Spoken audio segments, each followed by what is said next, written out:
The speaker is Christoph Geiger, full professor of intellectual property law at the Louis University of Rome. Please, Professor Geiger.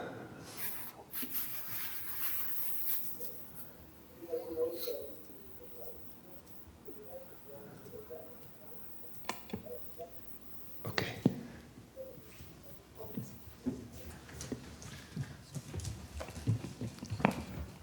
Thank you very much, and many thanks also to Emanuela for this very kind invitation, and Martina for the great drive this morning through the traffic and the tunnel, which also helped me to get here on time.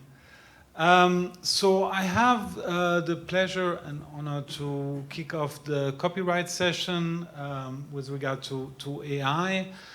And because I think I already ended up on a panel very often with Martin and Thomas, and in order not to repeat what we've done already somewhere else, I had a brief look through the slides of Martin, and we just had a good chat with Thomas. So in my presentation, I will focus only on one part of the equation when it comes to generative AI, and it is the protectability or the issues that are raised by the output of generative AI systems.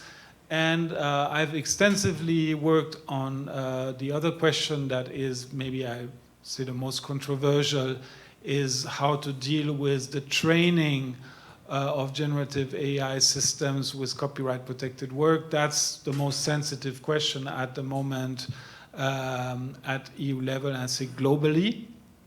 And I'm happy to discuss later on if we have some, but in order to have a more balance on the panel, I will address the question of outputs rather than inputs. It's based on a comprehensive piece that was published last month in the IIC, and I was trying in this research project to look at generative AI and the possible legal framework that we can establish for generative AI from a human rights perspective. I was trying to extract some guiding principles from human rights law, maybe in line also with some previous research I've done in the past, because I thought,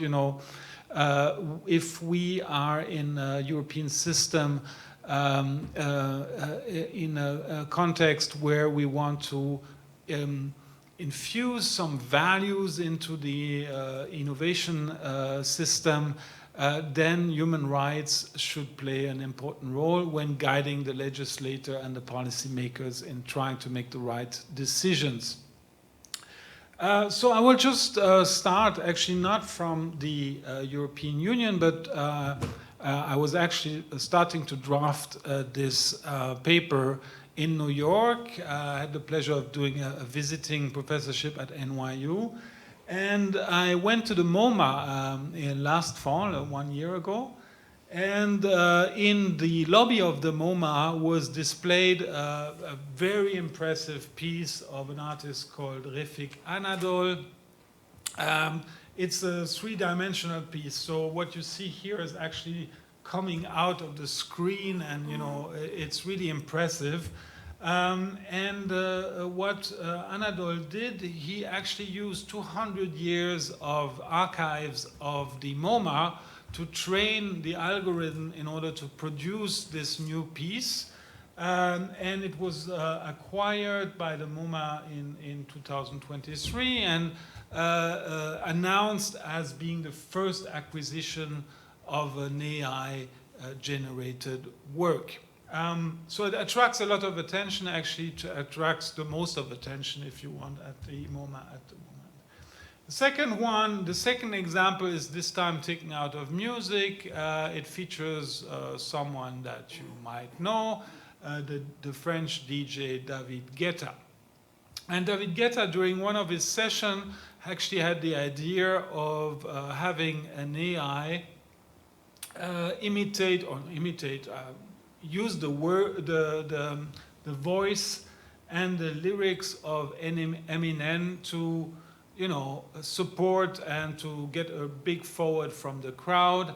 Actually, he had Eminem bigging him up in the song, so he was like, like Eminem would be there in the session, maybe backstage, just saying how great David Guetta is. And this really actually, according to David Guetta, he did an interview about this, generated a huge response to the crowd. The crowd went nuts.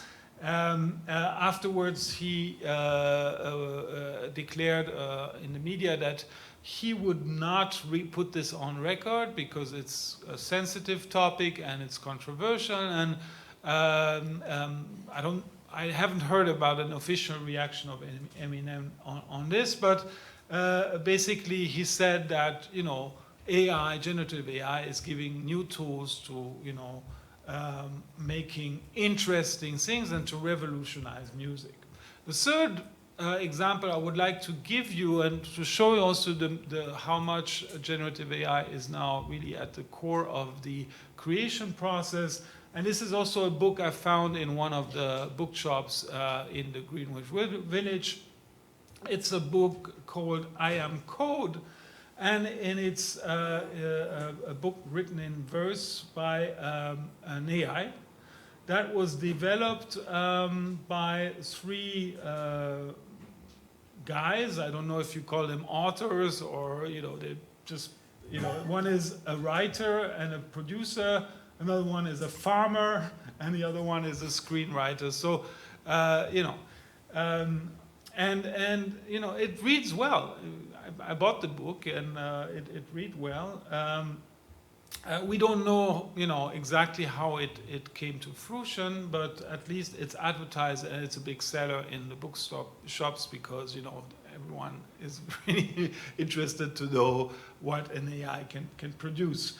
So, again, this would be, if I would have 45 minutes, I would probably be able to cover all the things, but I don't have that time, and so I will leave out, if you want, the trainings aspect and focus on the output and how we should work on the output.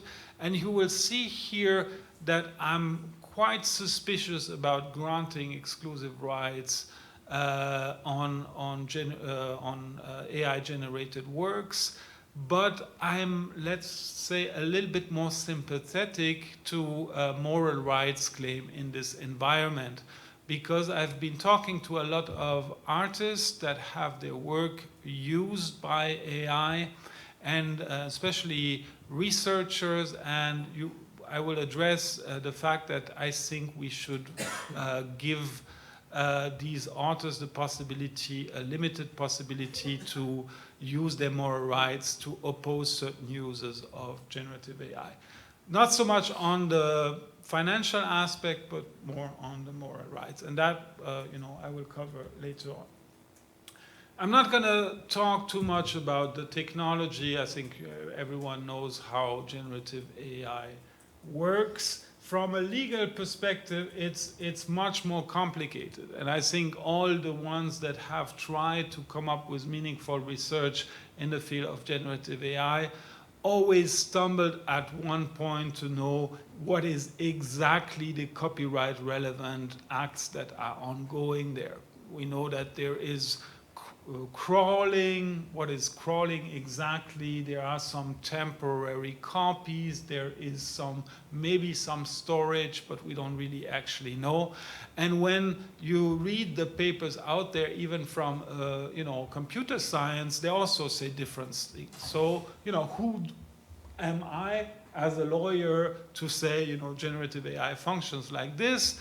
And after reading a lot of papers of non-legal literature, I actually decided I give up, and I prefer to reflect on what I think should be the result that copyright should come up with from a human rights perspective, but also from a value-based judgment, instead of trying to understand the technicalities, which I think are still quite unclear.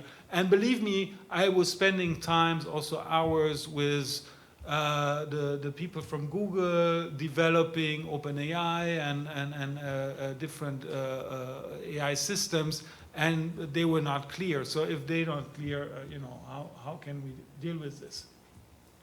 I'm just going to start from the beginning, and of course those who follow these topics will be totally bored by this, but it is an interesting work of art, because it generated the first US decision, and this is why it's worth to look a little bit on it. And it's actually a quite easy case. It was Dr. Thaler who actually designed a generative AI, and this generative AI produced an output that was called a recent entrance in paradise. He tried to get it protected at the US Copyright Office.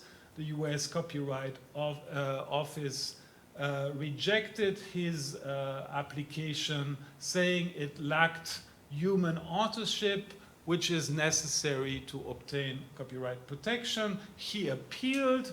The appeal was rejected. The US office very clearly said only a human being can be considered as an author in copyright law, and this quality is a prerequisite for the protection and registration of the work.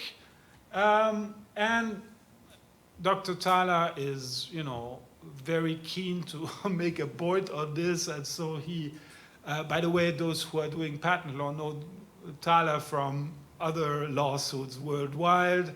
I think this is an entire project to show that AI can be, either an author or an inventor. Well, on the author side, he didn't get much success so far. So the court also confirmed that the Copyright Office acted properly because there is no human involvement. Now, I think, because he was so keen in trying to demonstrate that the AI as himself should get the work, and that he, did not do any involvement, it's a quite straightforward case, and we will see in other cases it's much more complex. Now, this is another one, but now it starts to get a little bit more difficult, because someone got a registration at the US Copyright Office for a comic book where the images of this comic book were generated by AI, and the story and the dialogue which were authored by the author of the comic book. And so first she got a registration, and she went online and said, well, great, you know what, the US Copyright Office, they give, copyright registration for AI-generated works. And so the office said, oops, maybe we did something wrong here. And so they canceled the previous registration on the work of the comic book, and said, we're going to issue another registration where, the images are not protected, but the text, as well as the selection, the coordination, the arrangement of the work can benefit from copyright protection. So the images, AI generated, no copyright. The text and the story, copyright protection. Third work, which is actually, I think, a very interesting piece from many aspects, and I will tell you why I think this is really a test case for copyright protection. Because this work is it's called Théâtre d'Opéra Spatial. It has been created by generative AI and is won the first prize of the Colorado Art Fair. So in 2022, And you know, the author tried to register at the US Copyright Office. And here it's interesting, you see first, the first picture on the top is the one generated by the machine, and the end result you see below. So you see it's not the same, right?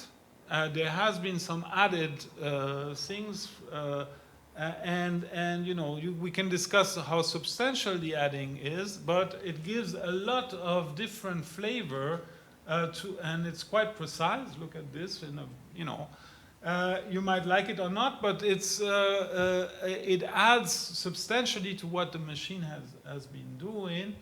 And the US review board was a little bit, you know, puzzled about what to do, but it denied the copyrightability, saying there is too much machine, not enough human. Okay? You know, without saying, you know, how much machine you need and how much human you need, but there is too much machine that there's not enough human. I think they're, you know, a little bit afraid of giving, you know, a sort of too precise guideline. And in fact, the artist, cleverly, I think, appealed. A couple of days ago, he filed an appeal of this decision in front of the District Court of Colorado. And he said that, well, you know, the office did not really consider the fact that I put 100 hours of trying to refine the prompts. I made more than 600 prompts in order to generate the image, and there is creativity in this process, and I should get copyright protection for this. So far, the result is no copyrightability in all the decisions we have. There are administrative decisions and court decisions in the US. We have decisions now coming up in China. Now, China, and I will tell you in a minute, I don't think these decisions are really so meaningful. There are first instance decisions given by the Beijing Internet Court, which is you know, really a low-level institution that has not so much power. But of course now, you know, whenever there is a case, you know, there is, you know, an amplification. You see it on LinkedIn, on all social media. You know, China accepts copyright on generative AI works. And in fact, the Beijing court accepted on this picture that is produced by generative AI, accepted to grant copyright because there's a certain degree of intellectual investment in selecting and arranging the inputs. So that was the argument that was used by the court. There has been some scholars in China that has criticized it, and it has been appealed. So it is to be expected that some other decision will come later. So I think when you read, you know, out there, you know, China has a very liberal position on the protecting the outputs. I think it's a little bit, you know, premature. So what is the reaction globally? Well, we can expect new cases popping up on regular basis, and there is a push everywhere, of course, for regulation on these issues from the output and the input perspective. Guidance is needed. Where we get guidance?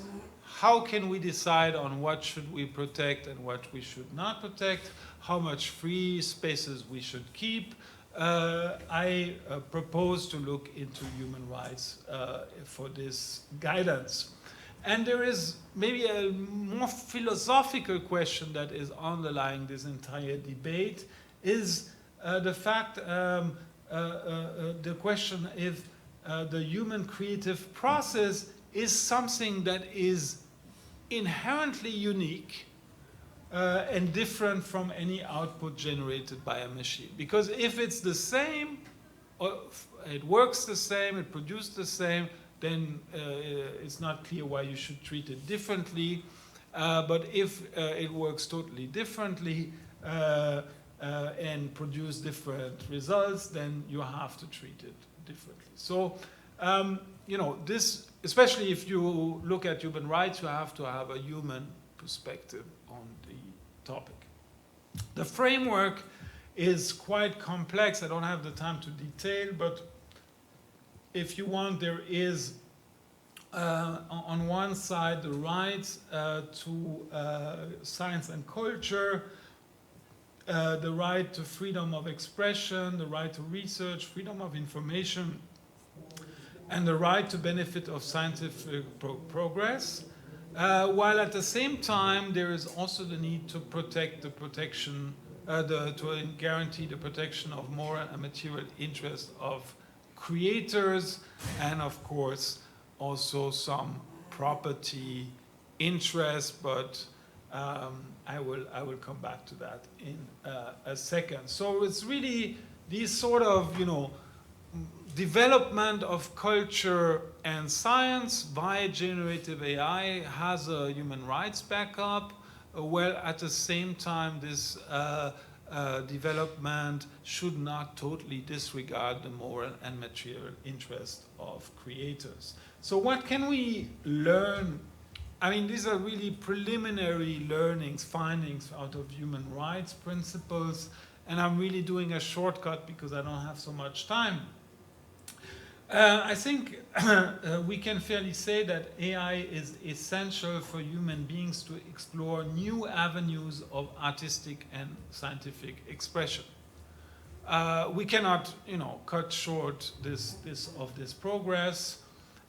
We might like it, we dislike it, but this is ongoing, and if you talk to innovators, they will confirm this. So the right to science and culture supports a right to develop generative AI systems via machine learning technology. Another core element of a human rights approach is that we need to focus on the author, on the human author. This is important from a human rights perspective because the human rights framework will not secure the amortization of economic investment in AI technology. This might be a valid interest, but I think it should not be on the human rights framework. It can be designed in some sort of ways, and we can have some debate about this, but from a core human rights perspective, I think this is not necessary. Then there are two things that emerge from the human rights framework: a protection of material interest, and here, as we go down the way, if we have more time, I will explain you that I think that a right to a fair remuneration of the author for the commercial use of his works is sufficient and more efficient way of protecting authors than to grant the producers exclusive control. So, and there is sufficient findings to back this. And the second leg, if you want, and I would really like to emphasize on this, is the protection of the moral interest. Imagine a racist group or a far-right movement that is using works of famous authors to train an AI to come up with discriminatory and racist messages. Should I, as an author, not be entitled to oppose these kind of uses? I think yes, and the moral right would be one of these a possibility. What about research that is generated by generative AI systems? So in the future we'll see some especially in science, biomedical research, especially for compilation of data worldwide, when you have hundreds of thousands of articles that are summarized in a quick manner by generative AI.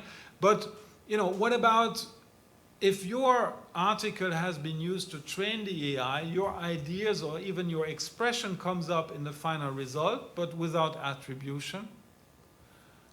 Sometimes maybe mutilated, so, one sentence is taken over, but your findings are not. So there is also the integrity of the research that is that problem.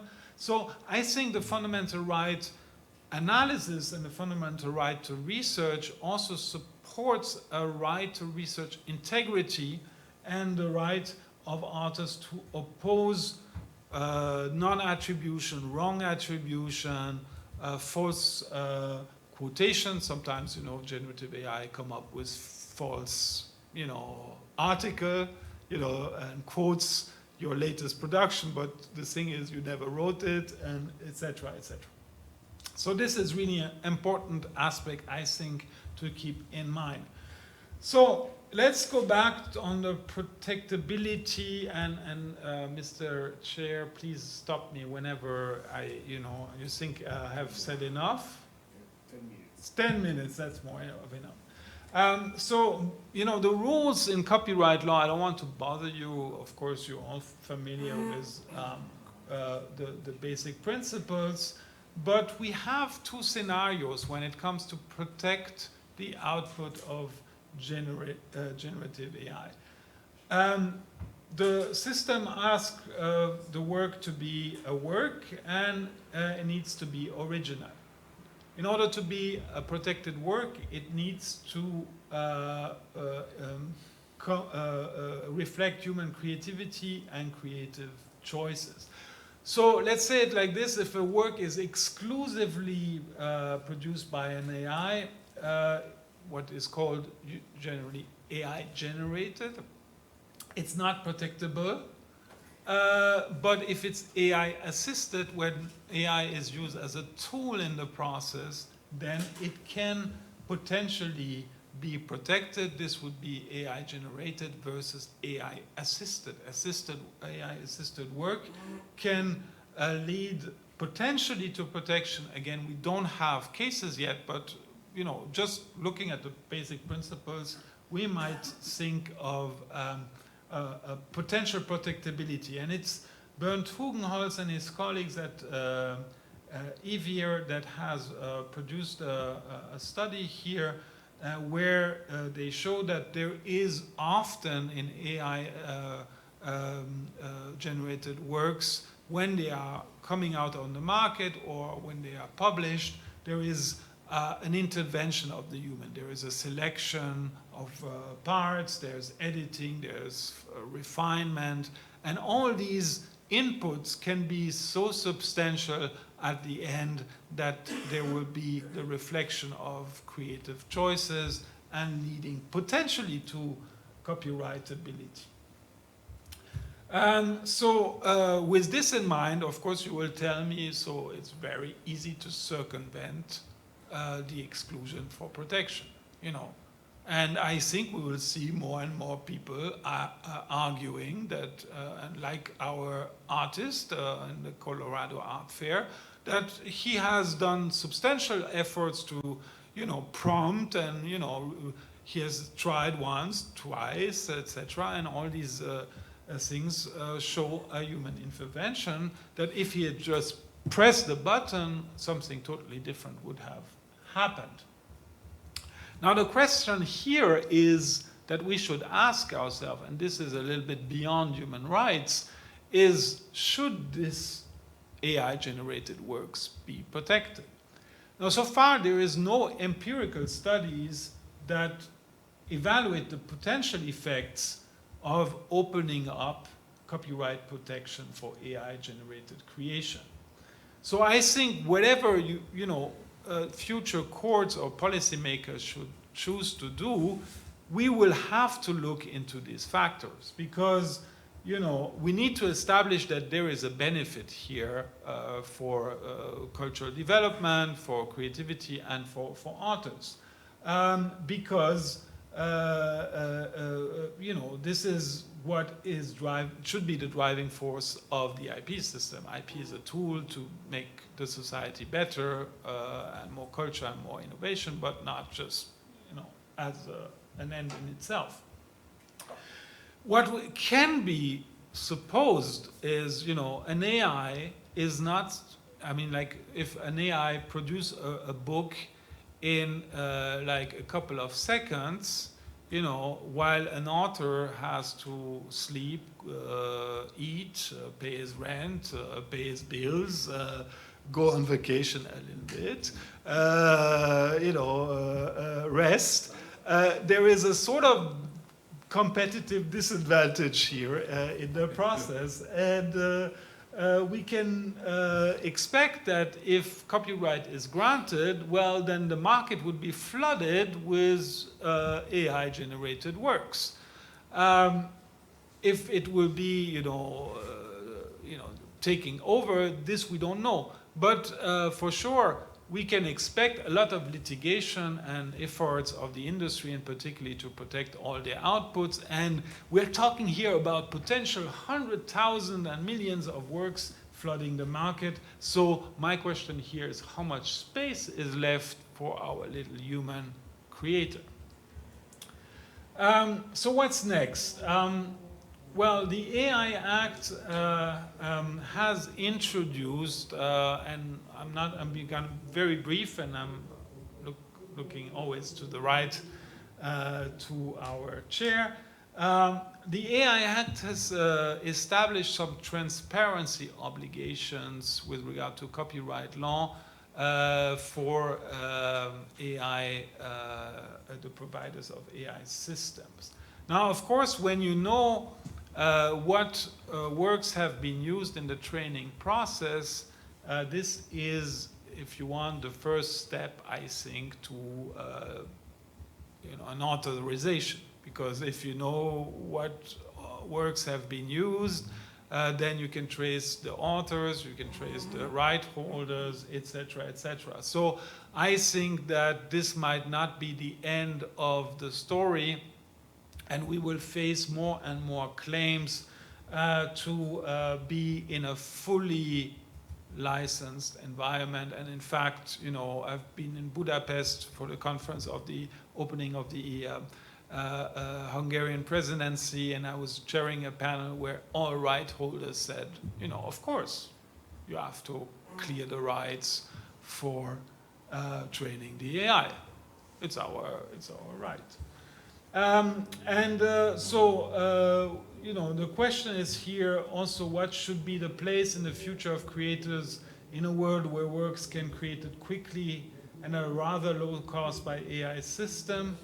And how will we manage as policymakers to design the system in such a way that breakthrough creativity, new trends, new genres, disruptive art break with the existing and come up with radically new things, as we know that generative AI is based on the existing. All right, so if you want to come up with something totally new, unless you tell me the AI is going to become so intelligent that it's capable of doing this, for now it's not the case, so we should be careful. And in order to be careful, maybe I would add a concrete proposal, is why should we not work clearly on copyright exclusions? I know it's a bit radical, but we know that the European patent systems have excluded, for example, inventions for computer programs. Why not taking the same radical stand with copyright protection? We know that this exclusion did not prevent computer programs to be patented, but there is a substantial argumentation efforts that you have to do, and it's not trivial, and there's a huge hurdle to be crossed before you get this patent, okay? And with the copyright system, we might come up with a similar exclusion on this basis. And in order to prevent bypassing this exclusion, this would result in having a human creative input that is really predominant over the AI one. Or you will tell me this is not very clear and it will depend on case by case, but really asking predominant human creative efforts, I think, is needed. So this I pass.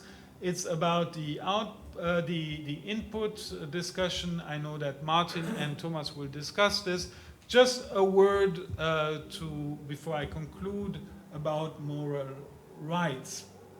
I was telling you that I think that the moral rights, of course, we do not have harmonized moral rights in the EU, but the EU is bound by the Berne Convention, international system. So I think, and we all have moral rights in our national law. So here, I think we should be careful to give authors the possibility to intervene when their work is used in a way that might be prejudice to their honor and reputation. There's for example, imagine an AI is used to be trained for political purposes. We talk a lot about songs that are used in the back of the Trump campaign, and authors really don't want to see that, and it's legitimate. Well, you don't want to, I'm saying far right because I don't have particularly sympathy for the far right, but it could be far left or whatever. But you don't want your work to be distorted with a message that you don't like, and that, I think this is obvious. And as a researcher, you also need to watch out for integrity. So actually, I really hate the opt-out mechanism when it comes to the training of AI.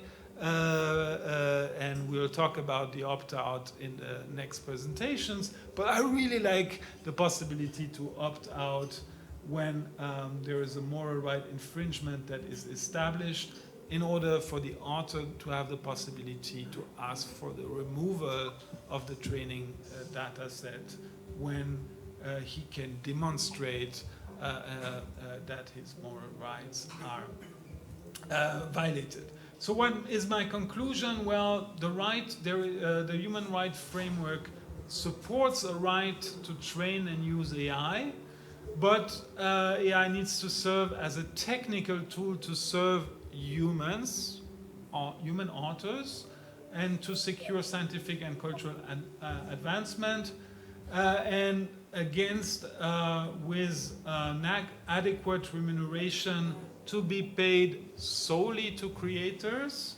Not saying that there should not be any kind of investment protection, but this is another question. I think we should broaden the Article 3, but again, I didn't talk about the input, so we'll talk about this in a moment. So establish remuneration rights for authors and limited right to oppose based on moral rights claim. More generally, who will be the one who decide about all this? And this, I think AI is a very good example to rethink a little bit the governance of the copyright system. We see that legislators are too responsive to individual pressures of right holders.